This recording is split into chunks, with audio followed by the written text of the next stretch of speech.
Magandang buhay po sa lahat ng kamay-ari. Ako po si Mirna Dicena, ang inyong lingkod at miyembro po ng Caritas et Labora Human Resource Service Cooperative.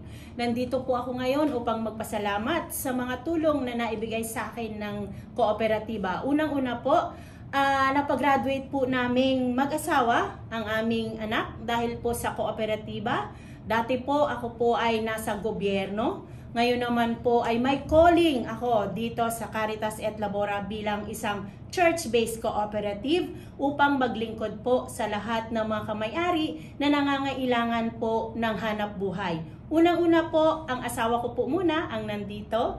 Nung naka 9 years din po ang asawa ko dito at ngayon naman po ay pang 8 taon ko na dito sa kooperatiba. At sa 8 taon pong yon, marami pong nagawa ang kooperatiba para sa akin. Unang-una po, naipadala din po ako sa mga trainings and seminars. Lahat po yon ay nagkaroon po ng bunga sa akin at nagkaroon din po kami ng mga pagsasanay sa iba't ibang larangan po ng kooperatiba. Ngayon po ako po ay kasalukuyang Board of Director ng Union Church-Based Cooperative. At ngayon naman din po ako po ay gagraduate na bilang isang mag-aaral na ang tinapos ay kooperatiba sa PUP. Sa tulong din po yan ng kooperatiba at pagpupush po siyempre ng aming chairman na si Reverend Father Anton City Pascual.